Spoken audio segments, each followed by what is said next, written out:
Hi viewers, welcome back to Tuttu's kitchen. ഇന്ന് നമുക്ക് instant ആയിട്ട് ഗോതമ്പ് ദോശ എങ്ങനെയാണ് ഉണ്ടാക്കിയെടുക്കുന്നതെന്ന് നോക്കാം. അതിനാവശ്യമായിട്ടുള്ള ഇൻഗ്രീഡിയൻസ് ഞാനിവിടെ ഒരു 3 ഗ്ലാസ് ഗോതമ്പ് പൊടി എടുത്തിട്ടുണ്ട്. അത് നിങ്ങളുടെ അളവിനനുസരിച്ച് എടുക്കാം. അതിലേക്ക് ഞാൻ 2 ടീസ്പൂൺ ഉപ്പ് ചേർത്ത് കൊടുക്കുന്നുണ്ട്.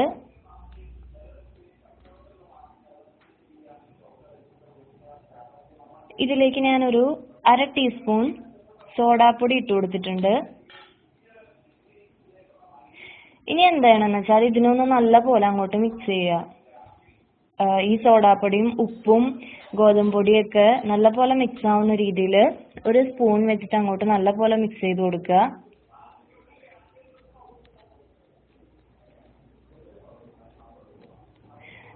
സ്പൂൺ അല്ലെങ്കിൽ കൈ വെച്ച് മിക്സ് ചെയ്താലും മതി.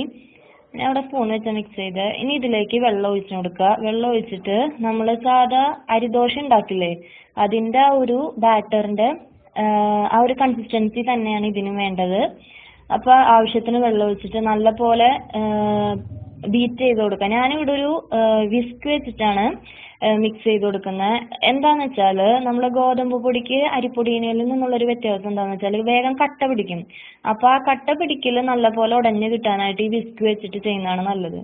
ഞാൻ ഇവിടെ അല്പം കൂടെ വെള്ളം ആഡ് ചെയ്തിട്ടുണ്ട്.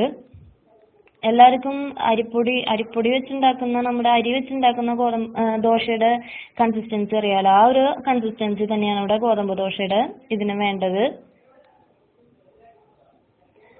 അപ്പോൾ ബാറ്റർ നല്ല പോലെ അങ്ങോട്ട് മിക്സ് ചെയ്ത് കൊടുക്കുക.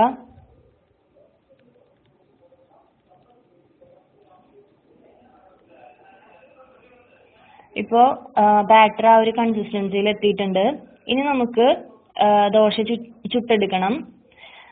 ദോശ ചുട്ടെടുക്കാനായിട്ട് ഞാനിവിടെ ഒരു ഫ്രൈ പാൻ ആണ്, നോൺ സ്റ്റിക്കിൻ്റെ പാനാണ് യൂസ് ചെയ്തിരിക്കുന്നത്. നിങ്ങൾക്ക് ദോശച്ചട്ടി ഉണ്ടെങ്കിൽ അതാണ് ഏറ്റവും നല്ലത്. പാനിൽ ചുട്ടാലും നല്ലതായിട്ട് ദോശ കിട്ടും.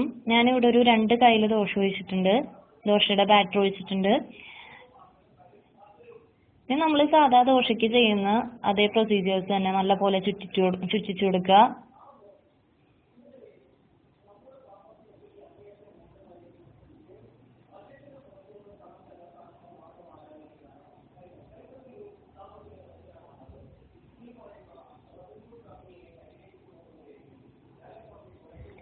ഇതിനൊന്ന് മൂടി വെക്കുക.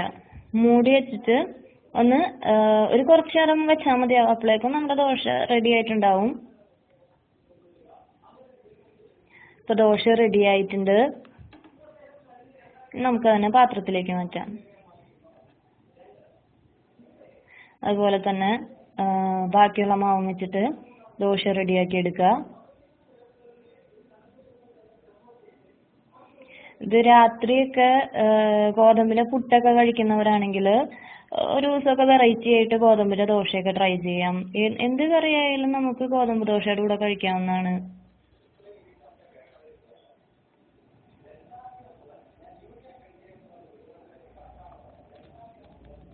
സെയിം പ്രൊസീജിയർ തന്നെ കണ്ടിന്യൂ ചെയ്യുക.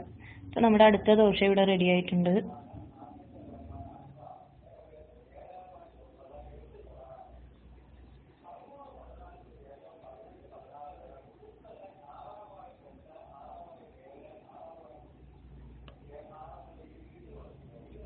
കണ്ടോ, നല്ല സൂപ്പർ ദോശ ഇവിടെ റെഡി ആയിട്ടുണ്ട്.